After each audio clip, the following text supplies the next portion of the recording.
question ozali ya kozali liboso na bino ba ndeko bason boza ebele liboso betando eke mpona kolanda biso na poko ya lelo tokosola Congo na Moimboka na patriote Aimé Chibangu azali bongo deuxième vice-président ya cellule ya petit na ngama ngirangir azali mwana IDPS za biloko oyo tokolobela parmi biloko oyo tokolobela sorti ya gouvernement souminois tomoni gouvernement souminois D faut rappeler tomoni malgré na tête ya gouvernement ezali mwana mwasi et puis mwana IDPS kasi na kati ya composition ya gouvernement IDPS ezali te kasi mo invité na biso ya poko ya lelo azali bongo moko oyo azali surtout kota na kati ya kixis na to mona compétence et puis na capacité ya travailler pour na mboka oyo d'ailleurs ya travail déjà autour na média ya ko éveiller conscience mais na kati ya na ba liste ya ba misala bato IDPS baoza te bato libanda eza eloko zo sala pasi mingi pezo kamusa biso tozo kansokola bato ndi bazati IDPS menga na rappel bino rassurer bino que IDPS na crème intellectuelle oyo baza capable puis ya travailler puis ko aider mo konza mboka tokosola na par rapport ya maimanso oyo ezoleka na est ya République démocratique du Congo eza na volonté ya mokonza mboka ya ko signer ba accord par rapport à diplomatie na ye tokomi wapi na diplomatie ya mokonza mboka na ba accord mokonza mboka o signer kala mingi te awa c'était prévu le 15 juillet signature ya deal entre République démocratique du Congo les États-Unis et qui repoussé mais quand même été à très bientôt mokonza mboka ya République démocratique du Congo Félix Antoine Tshisekedi Tshilombo a kozala mboka ya États-Unis sika pa ko signer deal ya entre RDC na États-Unis na homologue d'ailleurs Donald Trump président ya États-Unis rencontre ko salema to ko salema te na Kenya lelo oyo moi mboka Joseph Kabila président honoraire ya République démocratique du Congo na famille mobimba ba séjourner na Kenya également na mokambi ya AFC baza ko séjourner na Kenya bazo sala appel na bande comme sous ba rejoindre bango pour na masolo et sala mangambo wana tandis que koto pe na Kinshasa ndeko Martin Fayulu na bande kwa 5 babino il faut boyo kanibo soli sala entre biso na biso ba congolais et puis na kati ya mboka tokokoma wapi tokomi wapi na maimaso wana eza makambo to na patriote Aimé Chibangu na poko ya lelo otopesi mbote mbote ndebo journaliste na benga roaming patriotes c'est très bien parce que je te vois souvent tout ça bémission moko eza na éveil patriotique je me dis mais voilà un patriote quelqu'un qui aime son pays et qui a un amour pour son pays qui veut que son pays réellement puisse sortir du bourbier et surtout aille de l'avant c'est le souhait de tous les Congolais. C'est une très bonne chose et il faut continuer sur cette lancée. Merci bien. Merci beaucoup. Ozali moko oyo na ba casquette na yo en dehors ya politique, posa politique. Mais ngana ngami ko exploiter yo na plateau de télévision ko institution ya bio état intellectuel mais non et non état politique. Pour état politique moi ba limite ko za pe moi mais état intellectuel au fond maka mingi et ça va bénéficier ya ba consommateur et émission. Qualité ya bande ko na biso ba uti ko zwa diplôme to bandana wana ba réciter tout ma po ozali CT na IEC na haute école de commerce oui bien de boza ko yamba bana o bazo ba diplôme wana pona ko encadrer bango qualité ya bano ba pesi bino tour oyo bozo ko mona ngolenge nini eza ba fruit eza ba qualité moko ya bien bana baza déjà bien préparé ou bien mambo ça bon en fait eza bana oyo ba tu ko zo diplôme ba tu ko zo un examen d'état certainement ba zo ba diplôme na bango na ko ba mingi bana oyo to yambaki année passée mon constat depuis que naza enseignant na haute école de commerce ou boto bande ko benga IEC que je suis très souvent déçu. Il y a au moins un niveau ya bana. Au niveau mataka, niveau nezokita et qui t'a vraiment ma casse. Vous remarquez que on peut s'attaper, on peut s'attaquer, on peut s'interro, examen. Tant aux autres à copie ya bana. Vraiment ça laisse à désirer. Et bana mingi ba ibiko komate. Ezaka bana te eza constat au niveau ya mboka au moins na mutazo mi benga licencié mais au tali makambo akomi na 5 phrases na akomi ka 5 phrases au moins na 20 fautes na 5 phrases pamba akomi. Donc il y a un problème très très sérieux. Il faut qu'on mette du sérieux au niveau, il y a C d'abord, l'école primaire, secondaire, tout ça, pour tous les ban à malam au niveau de l'université. Donc c'est vraiment dommage. Il y a un faillite au niveau de primaire, na secondaire. Niveau est béba déjà na niveau na pourquoi parce que qualité enseignement ils ont sous malamouté. Comment ça antenne gratuité au bakisama. Gratuité au lieu et améliorer et empirer la situation. Au fait, quand un enseignant dispense cours, la logique veut qu'il y ait des inspecteurs. De temps à autre, l'enseignement est-ce qu'ils ont respecté le programme? Est-ce que le cours a contenu est conforme à un niveau à moi, à l'objectif, ou pour poursuivre par rapport à l'année au moins dans la classe. Ce qui n'est pas souvent le cas. On laisse enseignants à Yamba, 30, peut-être 20. On a souvent un peu de devoir. Parce qu'au travail, il y a l'année, il y a autant de temps. Soit comme on a 80, 100. À ce moment-là, on a laté. Pour y avoir corriger 20 copies souvent. Alors, on a laté. À motivé. Vous vous rendez compte? N'est pas motivé. Il faut être à ma longueur à la fin du mois. Et l'inspecteur de leur côté aussi, ça motivé, on les néglige. Moi, je n'ai jamais compris la gratuité. Mais il faut que le tableau marche. C'est un bon programme, suivez. C'était un bon programme, mais l'idée est bonne. Mais cette idée n'a pas été planifiée comme il se doit. Dans ce sens que le ministère a plan, tout le monde a planification, ça a été pour gratuité ça là, l'intimité. Au fur et à mesure, gratuité, et ça déjà opérationnel. Ndeko journaliste, planification ça là en bon côté. Il faut prendre du temps, il faut étude de faisabilité. Mais moi, on n'en a pas tenu compte. On a voulu seulement gratuité ça là, parents. Il faut un bon mingité, il faut un bon côté l'école, il faut une formation, nini. Mais déjà avant gratuité, enseignement c'est bébaki. Ça il faut le dire. C'est bébaki pour avoir raison on a un peu ça. Parce que tant au moins on a aussi déjà bon on a primaire. À l'équipe à niveau secondaire, à l'université, on va faire l'université de corriger le côté. Nous aurons du mal. C'est comme ça. Non, papa, on a besoin, il y a moins à bien formé. Aïbi Koloba français, Aïbi Kokoma français, vous vous rendez compte? Aïbi culture générale, non, surtout au bac niveau université, à bien formé. Mais déjà, ça n'a pas faille. Au niveau de la primaire, au niveau de la secondaire, mais certainement, tu auras un bon niveau de l'université. Donc, on ça passe. Conséquence, c'est toujours larguer n'importe qui dans la société. Et je crains fort à cette allure de produire plus tard licencier mon des pacotis, ce qui ne sera pas intéressant. Or, des gens disent, si on veut détruire l'avenir en Mboka, on veut détruire le niveau de développement de un pays, si médication, on détruire l'éducation. Les enfants arrivent comme ça. Et tant comme l'université, il y a une décision que j'ai toujours qualifiée de populiste. Moi, c'est vrai, je leur donne raison dans une certaine mesure parce qu'il y a des collègues enseignants qui avaient exagéré. Qui commençaient à conditionner réussite à moi dans la chasse syllabus. C'est inhumain, c'est anormal. Dans l'université de Kinshasa, dans la faculté de sciences économiques, à temps que mon enseignant est obligé de faire un syllabus pour dans la classe. C'est inconcevable cela. Mais moi, j'ai vécu ça. J'ai vécu, la pratique, c'est ma bé. Problème, on va délibérer, pointer. Parce qu'on fout un syllabus, c'était inacceptable. Mais c'est normal qu'on vende ce support.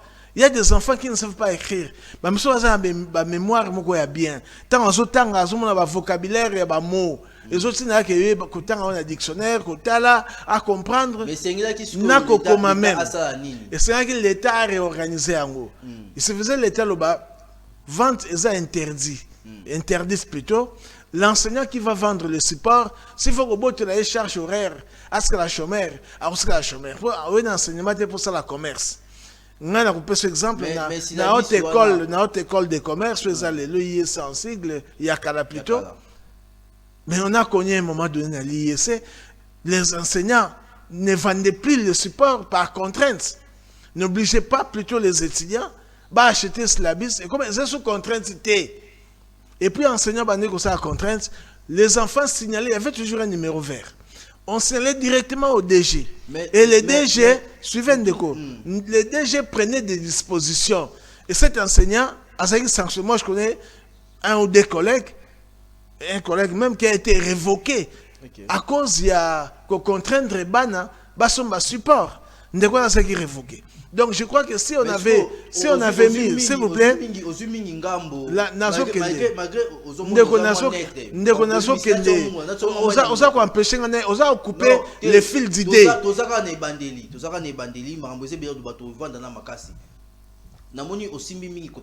Alors ce que Assigna a été syllabiste, Assigna revivre le lien c'est un point deuxième point, syllabus au enseignant a repéré sa élève gratuit. Et ça syllabus au l'État bongisi a payé ou bien enseignant yé moko na ba recherche na yé ndé a sali mokanda pour appeler sa batu pour appeler sa élève par rapport à cours. L'État payé par l'été zanini. Nazaroya n'a pas expliqué ce qu'il fallait faire. Il faut seulement responsabiliser les comités de gestion. Le comité de gestion c'est pas normal sans problème de goût. Donc ça c'est un point. Côté de slipper, quand on enseignant vivre dans non, enseignant qu'on vivre dans la production scientifique naïe. Vous avez des livres, comment tout ça. Attends, au vivre. Nous parvenons à nouer les déboutiments sans pour autant vendre le support. Mais celui qui est le grand perdant dans cette histoire, c'est les étudiants. Les enseignants, les enseignants nous continuent à mener notre vie comme négat et douanier au mener finabiso. Donc le problème n'est pas côté enseignant. Tout va préjudicer dans cette histoire les étudiants. Mais ce n'est pas préjudicer. Donc c'est fort triste. Il y a une telle mesure que je qualifie de populiste qui n'a rien rapporté dans la formation à Bana. Même dans des grandes universités ailleurs à travers le monde, où les conditions sont réunies, où le Wi-Fi est allé, le laptop est allé, il support. Et puis on doit revoir cette décision. Et ça pénaliser. Figurez-vous que yo uti musala ndeko dans ce musala ne se peut pas la pourquoi. Asa très fatigué. Vous savez, c'est de la folie ou quoi? Asa note. Alors que quand on veut support, à Katangi Moko, à sali résumé nango, à tangi exploiter ba livre, ba lire bibliographie dans sa document naé, à passer ba recherche naé, à comprendre le cours normalement.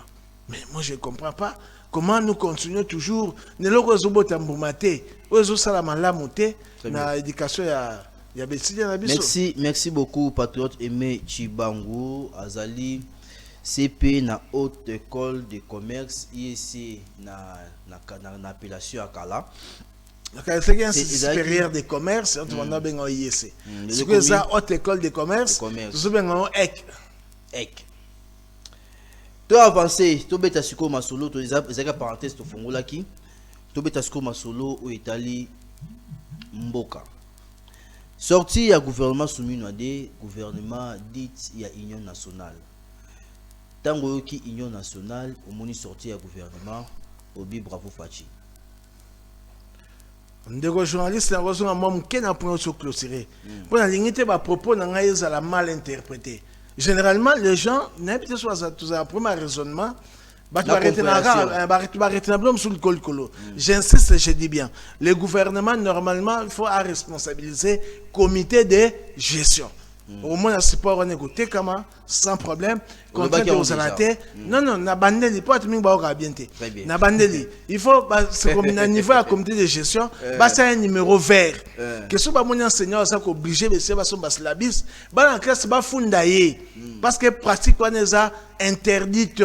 Et ça, normal, tu es enseignant dans la classe au thème de Fabana, obligé de passer sur la bis. Vous avez un problème dans tout, quoi. Au bout d'une place au sein commerce, qu'est-ce que le commerce ailleurs pas dans le niveau de la classe quand même aussi en classe, vous avez indicateur. Qu'on interdit étudier base la syllabus ou ande mabé. Non, on est mabé. Et puis parce que tu vas prendre sinon on a PDF. N'importe ceux qui tu vas le mesure, ceux qui vraiment tout raisonnera bien. Ceux qui n'a sinon on a PDF. Très bien. Mais pendant ça la syllabus ça coûtait de l'énergie. N'a pas mis cette énergie. Papa, mon salaire mutué ça mon salaire passe. Il faut ça la recherche, il faut support on est au point, mais que le gouvernement nous donne les droits d'auteur. Et en ce moment-là, tu repères ça gratuitement. Donc, la nande de quoi en ce moment-là, tu repères. Je me suis fait une émission autour de ça pour le gouvernement comprendre comment bazo préjudicier bétidier dans la biso pour ba yeko la malade. Très bien. Gouvernement soumino. Gouvernement dit il y a union nationale. Gouvernement soumino 2. Ngapia la nyoga lo wa binyo sonde to na TV. Na moni mitu mususu na gouvernement ya malamu par rapport à ba poste ba occupé. Mais bablo mususu na moni la gouvernement na mitu ni même konzambo kanda osala ngo na habité na ba condition nini. Ba motivation ezalaki nini. Ba raison ni pour ça qu'il a ça la bongo pour na comprendre un ministre de la jeunesse par exemple. Ou azalaki na jeunesse. A sali et l'autre côté tout le monde est témoin. Et m'a sapoté. Ndeko, et m'a sapoté. Et ça m'a dit solo les faits sont là. D'accord, comprendre que c'est le gouvernement. Et ce qui est plus grave, c'est le vice-ministre dans Affaires étrangères et ça qu'on locatoni. Moutou jeunesse a pas mbakokité. Maman Watner a un niveau à Nicolo. Thérèse a mis ministère na diplomatie à niveau licolo. Ce qui a des compatriotes qui représenté les maman Thérèse niveau a mis diplomatie à Congo et pesi mutunyo sur Sengo. Vous sentez que vous avez affaire à une brave, très brave dame, à une dame intellectuelle, intelligente, non seulement intellectuelle, mais intelligente, surtout intelligente. Par argument ça quoi avancer. Ba langue azol bebele. Maintenant, vous avez à fouter la jeunesse. Tout le monde est témoin. Même Konzambo est témoin. À fouter la jeunesse. Après, ça dépasse décisivité. Soit une équipe, il y a football. Alors, il y a pas mais puis entraîneur à Bimisé Libanda. C'est une affaire étrangère, mais ça a le problème, Tony. Dans la seule maman Vatner a empêché, c'est elle qui doit représenter la République démocratique du Congo. N'importe quoi aux auteurs et l'Okwana. Il doit représenter Bisso sur le plan international. Mais quand même, charge et jeunesse et Mboka, kilo makasi peut-être que Bamoni facilité ça. Et ça kilo ten de journalistes, c'est un problème à compétence. Naban satan maman azora jeunesse, bolandara bilo bimari belé, ba réseaux sociaux. Bah effacer ma photo mon bébé il y a un ancien ba jeune bo ça ba black surtout les jeunes filles bo préserver banzo ton abino bo les karaté na ba réseaux sociaux bo exposer en de n'importe quelle manière oyebi lobité c'est ça ko ça la bloc on a roté à l'éloté tant on soit na réseaux sociaux il y a kaka na makambo malam quoi ko exposer la biso nzoto te on en a pas besoin. Très bien, c'est vrai zoté quand on a mis balle au mbongo mais éviter le gobo tu la mabe na ba jour à venir. Donc, vous êtes très très prudent parce qu'on a vécu ça ici dans ce pays. Mais soit ça par sentiment, message oyo, un message ya malamu, na commission on a deux personnes, na commission et pas il y a Stella Bosombo, la mongonaise, la commission et pas il y a Probedi Bango, la commission Bango ba message oyo, lobby to éviter, boye ba ni bozolata, ba photo ya buzoba, bozokanga, ozoboa kango wapi, bisikani banani bazo consommer ango. Au kanga photo tina réseau be mutunzi azwango déjà kala bon on a kati ya galerie na e jour mususu monika bwe pas élévation moko yenza minda sa makambo na e banzo bibiso ba bilo na kaloti côté ba photo kenda yo yebi ba vidéo bo sala boyi côté kenda c'est compliqué synergie tout ça on irait à lokama vraiment c'est tout TikTok oyo ah ma ouais qui a dit soyez très très prudent surtout très prudence je m'adresse aux femmes très bien. surtout ba femme mikolo ba koyi mayele ou wapi ba femme bazo dribbler mibali mais tout le monde quand même présent retour ya Adolphe Muzitu Fumupa tout le monde présence ya ndeko Eliezer. Oui na moni ndeko Fumupa songi Adolphe Muzitu bon na poste wana en tout cas na ko sa tembe na compétence na été. Très bien. C'est un monsieur qui a fait déjà ses preuves. Mais ça seulement koka moi gendre na bouclo na e bazong na gouvernement. Donc ça membre gouvernement. Donc ce qui il y a nini comment dirais-je il y a communication et ouais bonjour na so ben papa ou bien excellence na ebité. Je pas sanction papa excellence. C'est kuna baba collègue. Da baba collègue na gendre na e. Bon na so ko tala ndeko na ngolo ba membre gouvernement te pour ça peut ça kana et puis na assurer que oumela. En plus. Non, bah c'est pas nanga tenga zo blogo ba congolais ba solo. Honorable Eliezer aluka ko ministre kala. Yo lingo kata eka sentiment na pete. Ndeko Eliezer c'est quelqu'un de compétent. Ndeko Eliezer na to la naming na télévision, to moni musa na o salon kitoko. Asa ba élire plusieurs fois ça veut dire que les Congolais les Kinois notamment ont confiance dans Ndeko Eliezer pour ça musa malam. To la intervention dans le parlement, ces interventions vont vraiment nous manquer. Oui, Ndeko Eliezer a seulement membre belé surtout lié dans ma guerre à est. Et on va se néger côté en tout cas ça musa madame na confiance na ma casse. Mais tiens, il y a quelques ministres qui ont poste na bango, ils ont une stratégie ou bien par compétence. Dans le gouvernement, on est tout le monde basé sur compétence. J'ai du mal à vous parler de ma compétence. J'ai du mal à vous parler de ma compétence, mais dans le cas un gouvernement. Si vous répondre à l'attente des Congolais, tant mieux. Si vous répondre, tant pis, il n'y aura pas de problème. Basara va monter la pièce face à le gouvernement. Nous continuons à changer. Nous avons une introduction. Le IDPS ça représenté dans le gouvernement, ce qui est faux. IDPS ça représenté dans le gouvernement. Il y a des membres de l'IDPS dans ce gouvernement.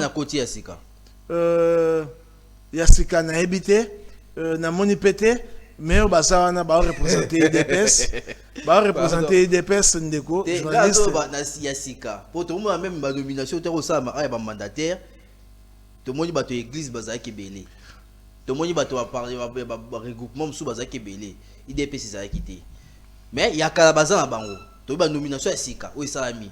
IDPS a été. Tout européen. Ba changement et Salami. Ba tout monsieur Yassika ba koti. Na ba to koti on Yassika.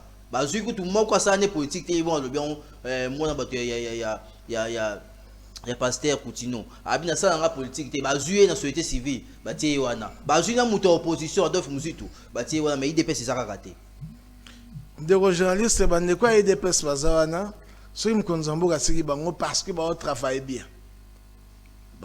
bien ba se répondre na ba attente ya citoyen comme il se doit et ba bazali bana ba okota te pour la nini Barokota tout ça calme. Barokota, faut pas être pressé pour le gouvernement. Sur tel on a eu Mokozumona qui est où mélate. Donc ça ne sert à rien. Il y a philosophie trop là-dessus. Autant où mélate, c'est à ce moment-là. Tu vois, ça me concerne beaucoup à changer ce qu'au gouvernement, mais pourquoi garder les mêmes membres? Il y a mon aïe n'engazo coaché, bango n'engazo kende, n'abanza la mikolo. Beaucoup d'ambo kazo kende kalamini te awa na États-Unis pour nous signer ba deal entre République démocratique du Congo.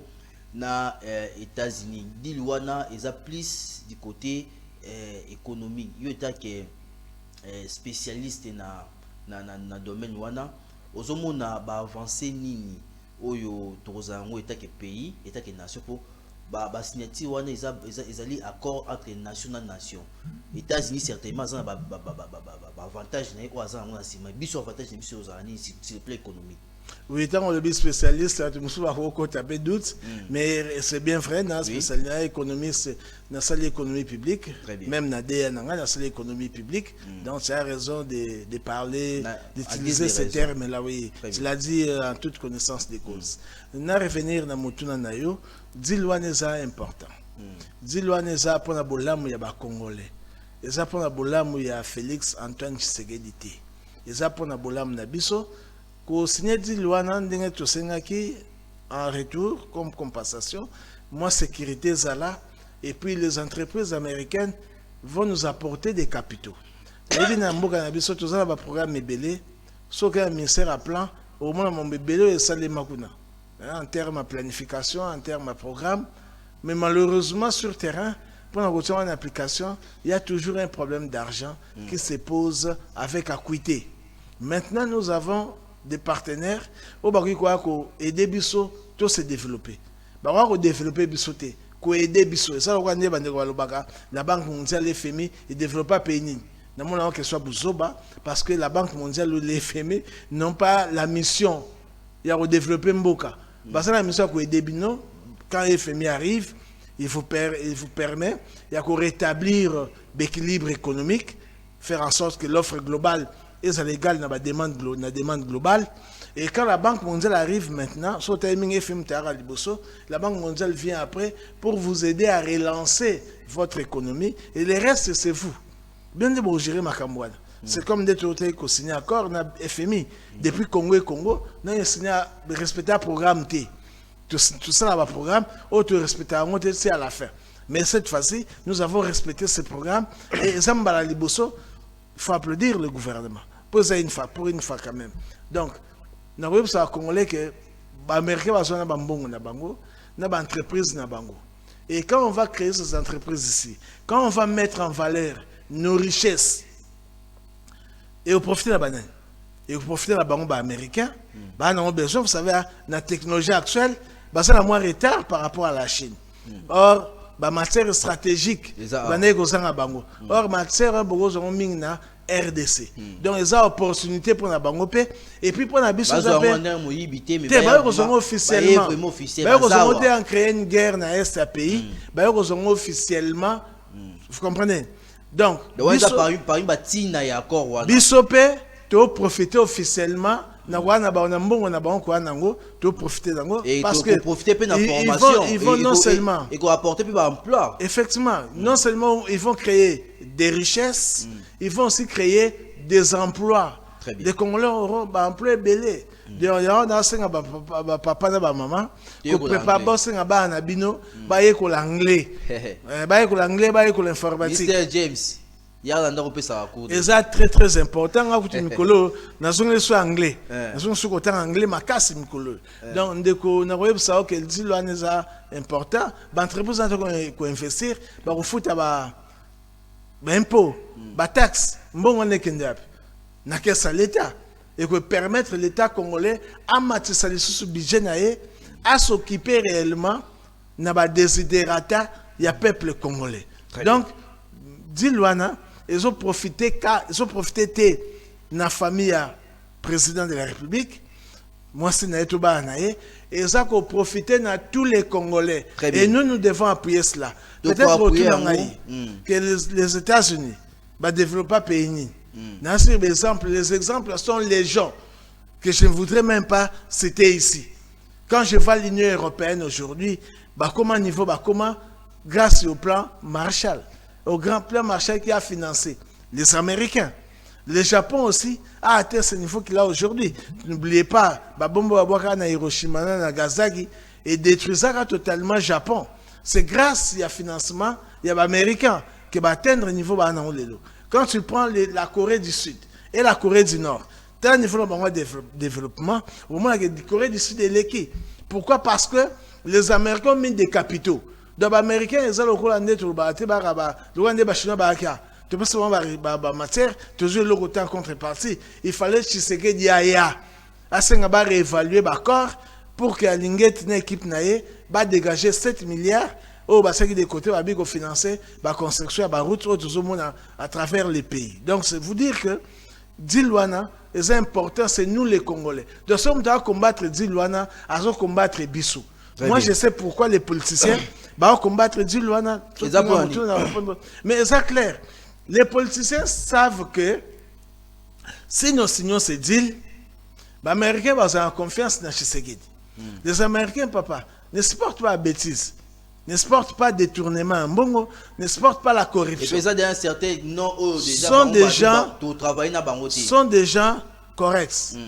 Alors, s'ils savent parce qu'ils ont vu Tshisekedi combattre la corruption, combattre les détournements, il y a des deniers publics, ils ont vu ça. Les rapports, ils ont un niveau d'institution financière internationale. Et ils se sont basés sur ça. Parce qu'ils savent que le Congo va aventurer, ils n'ont pas voulu se contenter na ba rapport à ba congolais mais ba ke ko luka ba rapport wana o ba pa ya ba sali ba bité moi mbali wana asa na tête à Congo azobundisa réellement corruption azobundisa réellement détournement des deniers publics donc asa mukonzi mo malam c'est un interlocuteur valable avec qui on peut traiter ce que ba opposer ba bangani enseignant cette dit wana ba merke ba ko ba non photo box la mukonzamboka susu ifa sa su mandat mususu le temps que tout a n'engagé dit les autres n'est pas tu as confiance na ça muyibité na classe politique congolaise miyibi na miyibi même ba en opposition ba sa makela na miyibi ba mususu moi je n'ai pas dit bon il y a peut-être que puis l'élection ti bon ba y ba continuer continuité à l'état ba za miyibi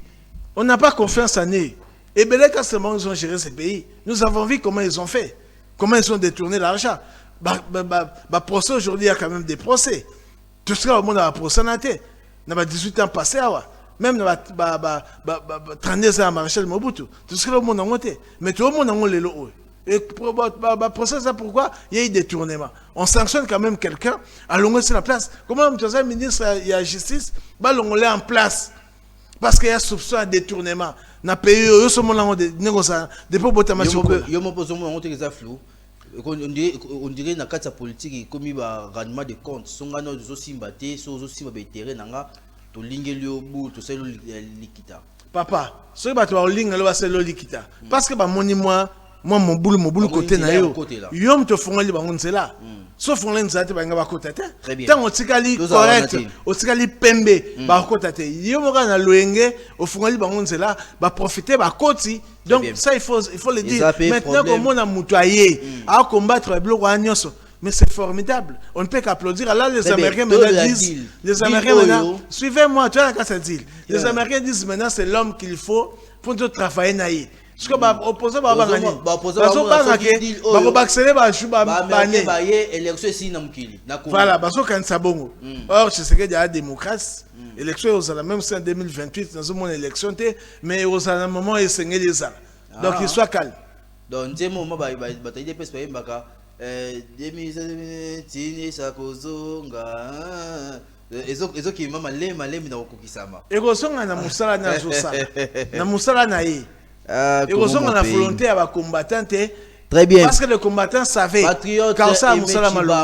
patriote Aimé Chibangu ndé invité na biso ya mokolo ya lelo azali bongo premier deuxième vice-président ya cellule ya petit nangambo ya ngirngir cellule oyo kamami na cordon sono kiasona mamusa na kati ya IDPS parti au pouvoir parti d'élite parti oyo enseigné parti esimbisi bato belé stylo eza kotangisa bango politique na mboka oyo na balolenge ebele soko tanga na IDP ololeka na cour ya IDPS na kati ya parti politique IDPS te ezaka musika ozoko to IDPS pesa ba cour même na musika pour ba ville morte ba oza décréter wana ezali ba leçon muto va ndako boyeke on va ndako po ani po eloko bozo tambola bien te ozu déjà leçon ozu cour pour voir ndako deal oyo mukonza mboka zokine kosala pour na rappel ezamba liboso te to signer mukanda na États-Unis et liboso ezalaki madame Watner akendaki ko signer na mutu moko ya Rwanda azalaki wana sous médiation ya États-Unis ezama Washington moi ezalaki ya paix différence ni ezali entre deal ya paix wana na deal oyo ezokende oyo mukonza moko ko signer différence ngo ezali pour kona mabenga kombo ya paix mais soki na kati omona kaka makambo ya ba ni na kati ya ba ressources na biso na kati kuna omona ba o ba kozwa ngambo boye bino boko simba boye te to kala ba minéraux différence c'est ça ce que wapi ni sika nini différence c'est ça pour dire tout ça américain ça à caractère économique. OK wana pe benga mai paix mais so koti na kati omona économie na kati ça vraiment purement économique. Les entreprises arrivent avec beaucoup de capitaux dans beaucoup de secteurs, OK? Parce qu'on investir, on créer d'emplois, on créer bloc belé, l'État qui profite en contrepartie de cette sécurité. To sengi sécurité a dit to sengi sécurité a dit la paix. To sengi sécurité na dit Luana, mais où ya paix, to sengi on est na Rwanda. To komi wapi? To sengi na Rwanda. na Rwanda. Pour payer on ne peut pas investir place maquer les alliés. Place maquer la mindu les alliés. Na deal ya liboso, o ezaki deal ya paix na Rwanda. To komi na wapi pour le oyo to kinisiko na deal ya kimi ya. Mais ce hôtel depuis to signer deal na Rwanda. Tu as bien observé bien dans l'est du pays. On remarque que M23 va avancer. Quoi avancer, il va avancer, mais il va avancer. Oui, le gouvernement est à la disposition de plus en plus. Gouvernement, officiellement, tu as un gouvernement à et vous avez à disposition. Papa, quand on va préparer la guerre, on va le dans micro. Que tu vas préparer la guerre, tu vas attaquer mon coloboye. C'est les marathés, la tactique militaire. Il y a un travail qui s'est fait, il y a cessé. Yozomona Félix Tshisekedi, ko Simba Mandoki, ko attaquer Rwanda.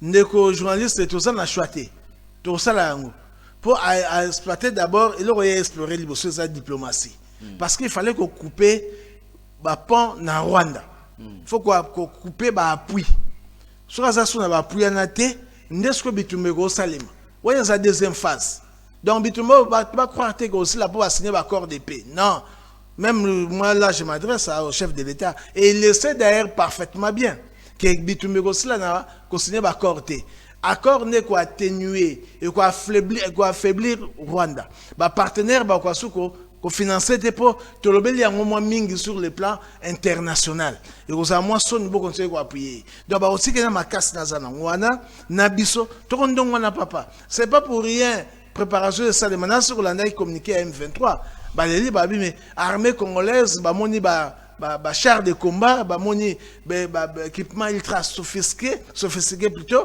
na niveau ya ba franc presque ba franc ne crois pas que ça les mapo ba que ça on a misé non il y a théâtre te ba que ça là il y a bitumba auto préparé mais to lo ba on te mis sabat bitumba ba préparer toujours na c'est ninge ça les mabongo yo aka jour moto là to la muki bitumba kuna makasi et puis ba pakasi mba bitumba makasi et puis ba pakati mbango pendant que le contrôle il a été c'est ça qui fait maintenant mal. C'est ça qui fait maintenant mal. C'est pourquoi je demande au gouvernement, ceux qui ont déjà beaucoup mis prêt, bon attaquer Bango. Bon zelaté Rwanda. Ndeko journaliste, so ba kansaté to lobi yango. Bon zelaté Rwanda bima kende muko. Cause la Rwanda bima kende signifie que vous êtes naïf et là, vous souffrez d'une naïveté inouïe et inacceptable. Donc, ne crois pas comme on a signé les accords, bon, bah, non, tu crois à bon, parce que aussi longtemps, bah, on a belé nabiso, bah, on violé, bah, maman nabiso, ce qui nous fait très mal. Bah, on y bah, richesse, il y a sous sol les akuna, bah, on a bon, bah, douane. Vous vous rendez compte? Et massacre la population civile. N'importe quoi, ça a nous plaisir. À tout le temps, Nations Unies ont publié un rapport. Donc ne venez pas nous dire qu'ils ont violé. Non, ils vont violer toujours. Laissez les faits. Et ça, nous le savons. Ne nous produisez pas ce genre de communiqués. Des communiqués que je qualifie de ridicules. Peut-être vous les faites pour la consommation extérieure, pour prendre à témoin la communauté internationale. Mais sachez-le, chaque fois que vous faites ce communiqué, ça nous énerve. Parce que nous voulons vous voir sur le terrain, les combattre, les bouter dehors. Il faut les mettre hors d'état de nuire. Parce que aussi longtemps nous traînons les pas et continuons de suer. Chaque jour, on tue dans l'est du pays. C'est inacceptable. C'est inacceptable, mais ça... Et cela, c'est à cause de votre léthargie. Patriote aimé et tu veux mon dialogue hein tozokoma na suka ngam na nini ya débat. Merci beaucoup ezaki na plaisir ya bino bandeko nde tolobeli bongo mai o Italie deal entre République démocratique du Congo na États-Unis ozo samaka mingi te en dehors ya accord o esalamaki ya paix entre République démocratique du Congo na Rwanda oyo pe en outil ko ezanga na suspense na to moni ba réalisation ya masolo wana te kasi na ngambo ya Kenya ba politique baza ko sangana na ba ko na sommaire awa ne bandeli Joseph Kabila na nanga baza na Kenya lelo baza ko sa appel na bandeko ba politique mususu na ndai kutu na pesi mboto Mike Mukebai ata acité ba kombo ya bato ba kende te baki na Kenya te na kati masolo wana entre autres de Martin Fayulu le poya kutaki na Félix Tshisekedi a cité na za ba kombo atanga ki wana ozomona nini na baboyokani oyo eza kosalema entre ba politiciens ba opposants armés surtout. Oui, avant de si maintenant ba opposants non armés. Nga kangelo moko défunt Etienne Tshisekedi d'heureuse mémoire à Loba. Une fois que IDPS va au pouvoir, opposition aux alatés. Les sakol na wana, prophétie na wana, tant on a zouté la mambozo les gars terrain, je me dis, on dirait il avait raison. On dirait il avait raison. Nous sommes une opposition en perte de vitesse. Totalement perte de vitesse. L'opposition est comme le roi Antelantele, bandé l'opposition au Sénégal. Au Sénégal, parce qu'il faut ça rencontre pour arrêter quelle stratégie. Na Kenya pe nazo ka ngoma nungu nesi kozala kunate. Bakomi yembele. Ntelantela. Tu peux te soir que ça on a île mo na kata océan Indien. Na ebite soir que nous sala nkuna. Au fait, na ebite banga basala bazoluka nini réellement. Bazoluka dialogue sala. Ndeko na ngai. Le chef de l'État a été élu, la Constitution est passée mandat à 5 ans. Il faut gérer pendant 5 ans. Ce qui gouvernance na ezamabe ndenge bazoloba que ya gouvernance ezamabe démocratie zate na peut-être démocratie mo ba yoka comment so ba comprendre comment ce qui est bongo ndenge bazoloba mais soyez patient bon la temps d'élection ko salema bo sa population gouvernance mo zali mabe démocratie zalakité bo élire biso mbala oyo bo mona gouvernance ya solo. Ils ont un dialogue. Donc ce dialogue ne se justifie pas. La crise est externe. Crise est autre. Pour ça dialogue. Papa, pour ça dialogue parce que nous avons un format à l'Église catholique qui ont proposé. Il y a 5 ans. Oui. Parce que un format. Mais moi je me dis ceci. Dialogue pour quelle raison? Si vous avez un quoi tu vas aller bandambuka. Bakimamboka à cause de la démocratie, à cause de non-respect des droits de l'homme. Mais quand même, il faut exilier, on a besoin droit à revivre. Babimi na mboka oyo na volonté na bango personnel. Je l'ai dit. Oazubi ke na kosi aya ko démontrer le contraire. Babimi na mboka oyo na volonté na bango. Na bengana ekabi. Mais parce que bazali qui est inquiet na régime. Ndekolanda. Mukoni ba inquiéta Kabila. Pabi mamboka en katimini. Mukoloni. Mukoloni ba inquiéta Moïse. Pabi mapemboka en katimini. Mukoloni. Mukoloni ba inquiéta Frank Diongo. Mukoloni ba inquiéta Jean-Claude Vwemba. Lubaya ba inquiéta ba mukoloni papa ba bimi ba ngomoko na volonté na bango. En fait, ils veulent créer une crise artificielle. Et les gens qui sont naïfs vont gober ba discours na bango. Des gens lucides ne vont pas les gober. Na pesi exemple ya Frank Dion quand même oyo ba force du progrès ba kina tina ndaku na ba sengise ba sa vidéo ya singa chef de l'état bolimbisi.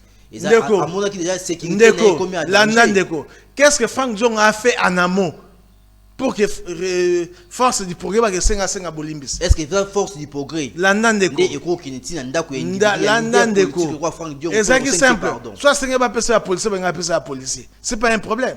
Il y a un continent qui est Libanda. Au Kosabiso, il y a un problème. Oh, il y a un problème de droit de l'homme. Non. Il y a un bandit au Kata, au violet Koutou, Mibeko y a Seni, dans le moment de l'élection. Il doit avoir le courage de le dire aux gens. N'est-ce Mobimi. Déjà par hasard. Très bien. Donc, il y a une volonté. Ils veulent créer une crise artificielle. Et très souvent, les naïfs vont gober ça. Et pas des gens lucides comme lui. Les patriotes et Mechibango, ils ont une urgence de crise montée. Naza komona crise et leur montée sont justifiants. Il y a un chef de l'État élu démocratiquement, il est en train d'assurer son mandat, base de 5 ans après, sur le dialogue, après 5 ans. Pas pendant le mandat, c'est une tricherie qu'on ne peut pas accepter. Pour la conclusion, ni Bandou retenir. Bandou va retenir que chef de l'État qui a signé Dil Naye, Dil a signé, a aussi la Congolais. Tu vas longtemps à lithium, cobalt, cuivre, niobium, ba matière wa nyonso ba germanium ba matière wa souvent nango ata mokolo mote biso moko to transformer yango esengaka mbongo ebele mpona kotransformer yango evatia ba usine kosala raffinage tout ça et osenga mbongo. C'est pourquoi nous avons signé cette histoire. Non seulement ça, il faut taper sécurité dans mboka na biso, surtout dans la partie est du pays. Nos frères qui sont là-bas souffrent comme vous n'en avez pas l'idée de vos journalistes. Et ça, qui n'a pas eu la tête, même sur la Sambeli, n'a pas eu la Sambeli, sur la STT. Parce que Très bien. donc j'ai très très mal. Et quand je vois un président de la République qui vient, qui veut mettre fin l'insécurité qui a régné dans cette partie du pays pendant plus ou moins 30 ans, mon frère, c'est un coup de chapeau. Moi, je ne peux qu'appuyer un tel chef de l'État. Très bien, merci. Voilà. Tosuki Awa, Cordon Tsumbu, Azaki, na coordination et émission Lelo, Tozaki participation à Bandeko Belé, Margot, Mobali Nzambi, Azalaki Wana, Tozaki na Rosette Mangi, Azaki Wana, Bandeko Nyoso, Bazaki Nebiso Elongo. Tosuki pour Lelo, invité Zaki Moko, Patriote Emechi Bangu, Nayendi Tosoli Mayamboka. L'avenir se prépare, jeunesse Oi.